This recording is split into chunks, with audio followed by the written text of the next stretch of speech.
जय श्री कृष्ण। जय श्री कृष्ण। 13वें अध्याय के प्रारंभ में भगवान श्री कृष्ण ने अर्जुन को ब्रह्मांड की दो महाशक्तियों, इनका नाम क्षेत्र और क्षेत्रज्ञ कहा, उसी को इस 19वें श्लोक में उन्होंने प्रकृति और पुरुष कहा। भगवान कहते हैं कि प्रकृति और पुरुष ये दोनों तत्व, परम ब्रह्म परमात्मा के दोनों तत्व जो अनादि हैं, इनका कहाँ से शुरुआत हुआ ये नहीं है, अनादि हैं। प्रकृति और पुरुष दोनों, पुरुष चेतन सत्ता है और प्रकृति जड़ सत्ता है। लेकिन जब पुनः पुनः सृष्टि आरंभ होती है, तो सृष्टि आरंभ जब प्रकृति करती है, तो उसके बाद ये प्रकृति के तीनों गुण पैदा होते हैं। तीनों गुण का मतलब ये सत्व गुण, राजस गुण और तम गुण। और इसी प्रकार ये जो किन्हीं भी शरीरधारियों के जो विकार हैं, जैसे सुख है, दुख है, मान है, अपमान है, इच्छा है, द्वेष है, ये सब तभी पैदा होता है। तो इस पर भगवान क्या कहते हैं अर्जुन को, कार्य करण कर्तृत्वे हेतु प्रकृति उच्यते, पुरुषः सुख दुखानां भोक्तृत्वे हेतु उच्यते। ये सृष्टि जो बन रही है, तो इसमें कार्य और करण, कार्य का मतलब ये कि किसी भी जीवधारी या प्राणी के, मनुष्य के भी कर सकते हैं। मनुष्य के शरीर में ये पंच महाभूत, आकाश, पृथ्वी, जल, वायु, अग्नि, और फिर 5 इंद्रियों के विषय जैसे रूप, स्पर्श, ध्वनि, ये सारे जो 5, ये 10 कार्य हैं। और पुनः 3 अंतःकरण के तत्व, मन, बुद्धि, अहंकार, और इसके साथ साथ 5 कर्मेंद्रियां और 5 ज्ञानेंद्रियां, ये 13, कुल 23 मिला करके ये जो है प्रकृति के कार्य हैं। यही बोले कार्य करण कर्तृत्वे हेतु प्रकृति, इसमें इनको पैदा करने में हेतु प्रकृति को ही कहा जाता है। और ये जो बद्ध जीव है, जीवात्मा, वही जो है ये सुख दुख को भोगने का निमित्त है और इसका कारण प्रकृति है। और इस प्रकार भगवान ने प्रकृति और पुरुष के अनादि संबंध को बताया। पुनः भगवान क्या कहते हैं, ये पुरुष ही सभी सुख दुखों का भोक्ता है। पुरुष, और ये कारण गुण संगस्य सद असद योनि जन्मसु, ये गुणों का संग, जैसे बताया ना कि सत्व गुण, रज गुण, तम गुण, और ये तीनों गुणों का संग ही जो है बद्ध जीवात्मा है। ये बहुत ही महत्वपूर्ण बात कि हमको अच्छी जोनी मिलती है या खराब जोनी मिलती है। जैसे मान लें मनुष्य की जोनी, मनुष्य श्रेष्ठतर, देवताओं की जोनी, ये तो सद जोनियाँ हैं। लेकिन इससे नीचे जो असद जोनियाँ, इन जानवर हो जाइए, कुत्ता हो जाइए, पेड़ वृक्ष हो जाइए, तो इसमें इन गुणों का संग ही जो है ये मुख्य कारण गुणों का संग है, चाहे हमको अच्छी जोनी मिल जाए और बुरी जोनी मिल जाए। अब भगवान की महती कृपा से 84 लाख जोनियों में हम ये जो मानव शरीर पा गए हैं, तो भगवान चाहते हैं कि अब आप विकास के क्रम की ओर करिए और पुनः जो है, हे मनुष्य, तुम ऐसा कोई काम न करो कि तुमको पुनः नीचे जाना पड़े। अब मनुष्यत्व से देवत्व की ओर बढ़ो और देवत्व से मुक्ति की ओर बढ़ो।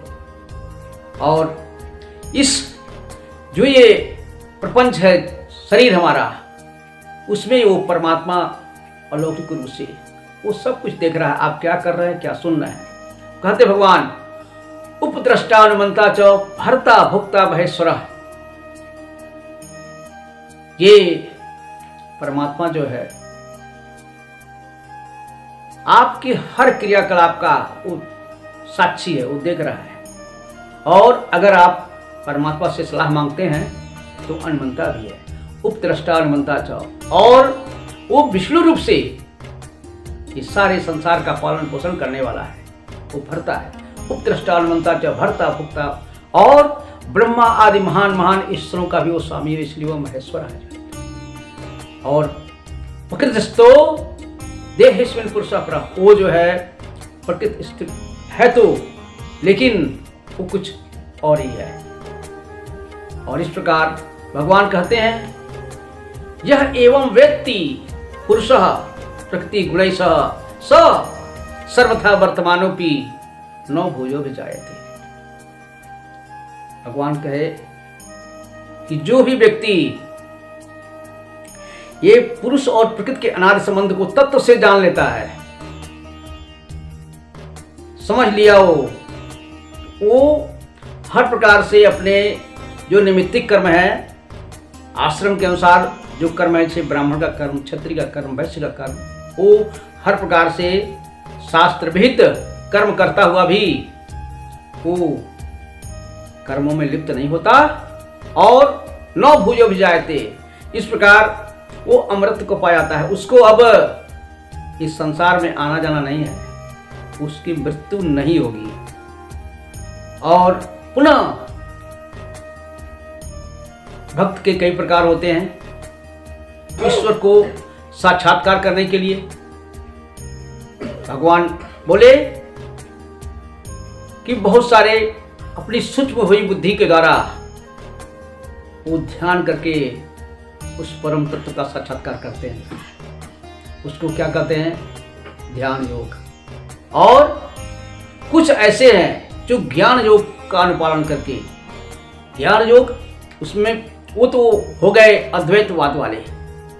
ये ज्ञान योग का जो साधक होता है उसके अंदर साधन चतुष्टय अगर वो संपन्न है, जैसे उसके पास विवेक है, वैराग्य है, खट संपत्तियां हैं, मुमुक्षुत्व है, और खट संपत्तियां जैसे क्या है, उसके अंदर सम, दम, तितिक्षा,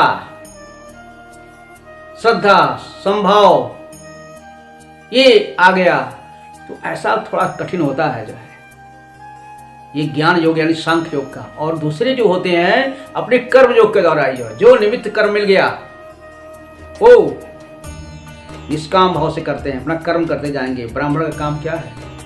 ब्राह्मण का काम अध्ययन करना, वेद अध्ययन कराना, दान देना, दान लेना, यज्ञ करना, यज्ञ कराना। लेकिन अब जब भी कोई दूसरे के कर्मों में हस्तक्षेप करेगा तो उसका परिणाम अच्छा नहीं होना है।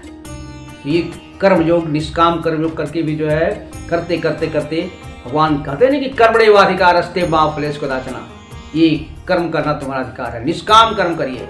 अगर आप फल की इच्छा से काम करते हैं तो अवश्य ही वो फल का जो आपके कर्म का फल होगा आपको बांधेगा।